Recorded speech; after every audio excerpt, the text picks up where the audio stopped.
بسم اللہ الرحمن الرحیم. انسان نقطہ کمال تک کیسے پہنچ سکتا ہے؟ ویورز، اس عنوان کے تحت چند ایک لیکچرز پیش خدمت ہیں. اس سلسلہ میں آج پہلا لیکچر حاضر خدمت کیا جا رہا ہے.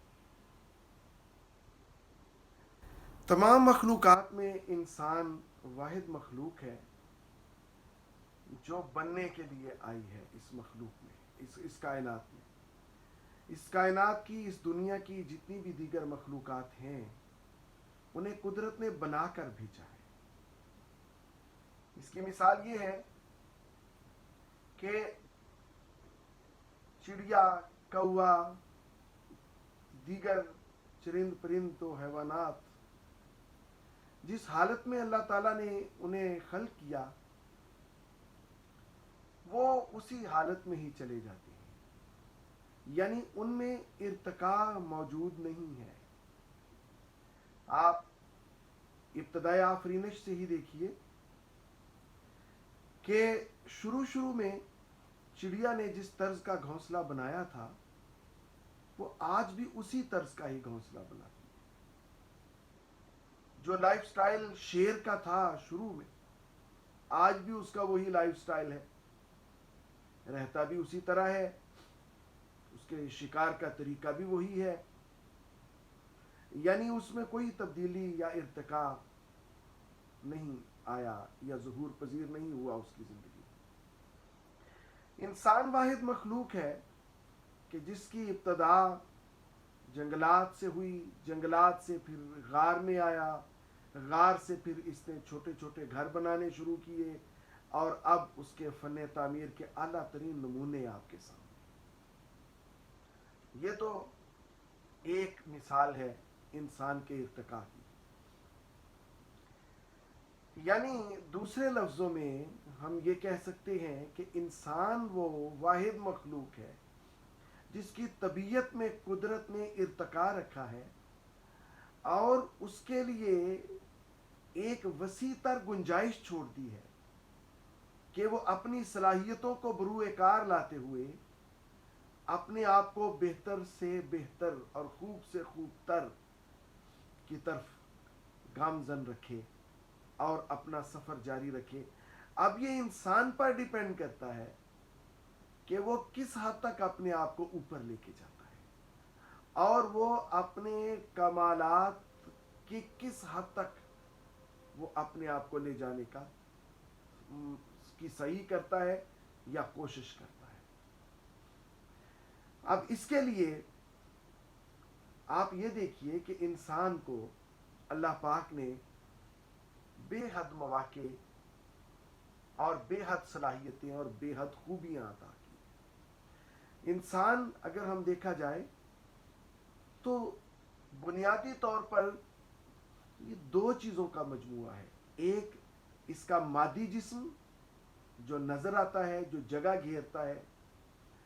دوسرے اس کے مجردات جو اس کی شخصیت میں اللہ پاک نے اتنے زیادہ مجردات رکھے ہوئے ہیں کہ انسان ان پہ غور کرے تو یہ واضح ہو جاتی ہے بات کہ جتنی وسیع یہ مادی دنیا دکھائی دیتی ہے اتنی ہی اس کی اندر کی مجردات کی دنیا دکھائی دیتی ہے.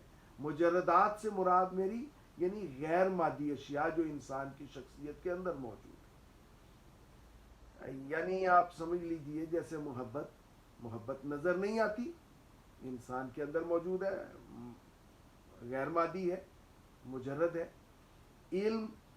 علم غیر مادی ہے، مجرد ہے، نظر نہیں آتا لیکن انسانی کمالات میں بہت اضافہ کرتا ہے.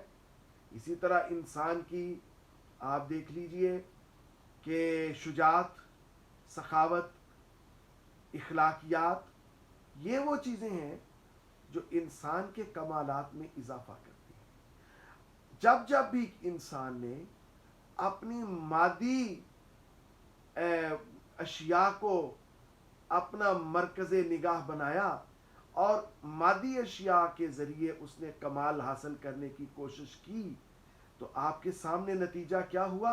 کوئی فرعون بنا، کوئی شداد بنا، کوئی نمرود بنا، کوئی قارون بنا. یعنی مادی اشیاء پر انحصار کر کے جب کوئی اپنے آپ کو نقطۂ کمال تک لے جانے کی کوشش کرتا ہے تو اس کا نتیجہ یہی ہوتا ہے جو آپ کے سامنے بیان کر دیا گیا. دیگر الفاظ میں مادہ یا محض مادی اشیاء کبھی بھی انسان کو نقطۂ کمال تک نہیں لے کے جا سکی. اور دوسری طرف یہ دیکھیے کہ مادی اشیاء، اب ہم یہ دیکھتے ہیں اور عام طور پر یہ سیاستدانوں کا بھی نعرہ ہوتا ہے کہ انسان کی جو بنیادی ضروریات ہیں وہ ہے روٹی، کپڑا اور مکان.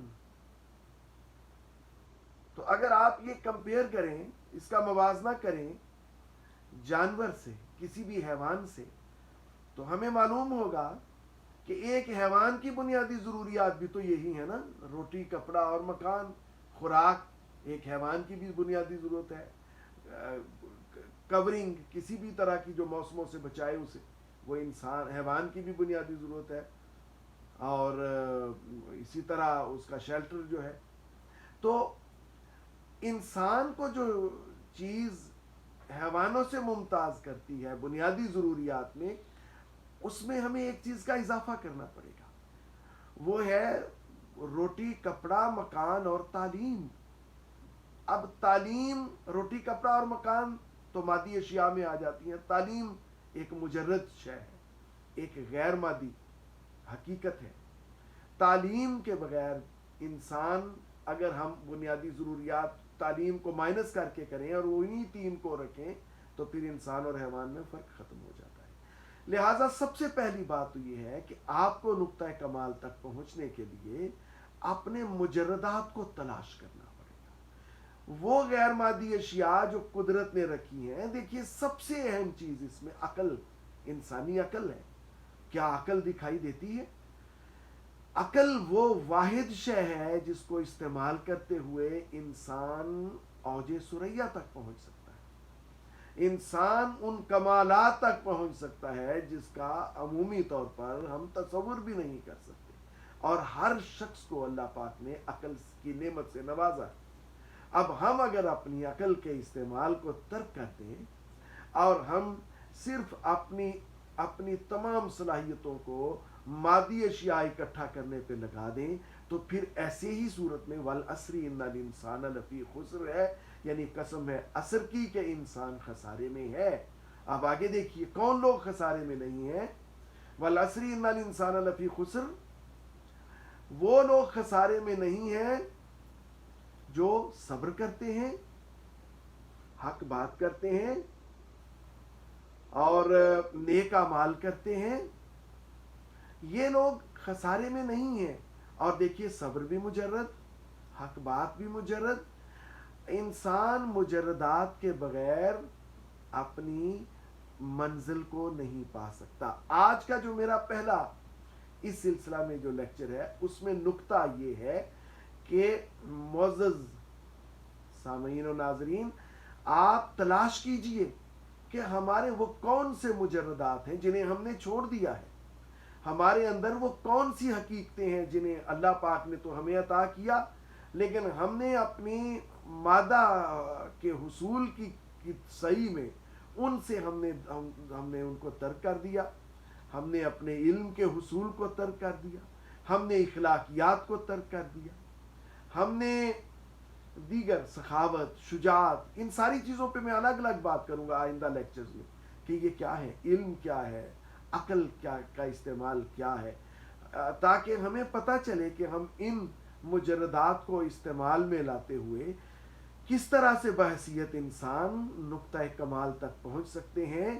اور یہ جو زندگی اللہ پاک نے ہمیں عطا کی ہے وہ ہے نا کہ نہ سر جھکا کے جیے ہم، نہ منہ چھپا کے جیے، ستمگروں کی نظر سے نظر ملا کے جیے. اب ایک رات اگر کم جیے تو کم ہی سہی، یہی بہت ہے کہ ہم مشعلیں جلا کے جیے. تو یہ نہ ہو کہ یہ زندگی گزر جائے اور ہم ان چیزوں کے حصول میں کوشاں رہ جائیں جو ہم نے یہیں پہ چھوڑ کے چلی جانی ہے. مجردات کو اگر ہم پا لیں گے تو وہ آگے بھی ہمارے ساتھ جائیں گے، روشنی بن جائیں گے ہماری قبروں میں، ہمارے یوم حساب میں روشنی بن جائیں گے، آسانیاں بنے گی، اور ہم یہ جو اپنے کمالات ان کے ذریعے ہمیں اللہ پاک عطا فرمائے گا تو اس کی یادیں بھی ہم اس دنیا میں چھوڑ کے جائیں گے۔ آئندہ لیکچرز میں ہم دیگر کمالات کا ایک ایک کر کے ذکر کریں گے۔ وما علینا الا البلاغ۔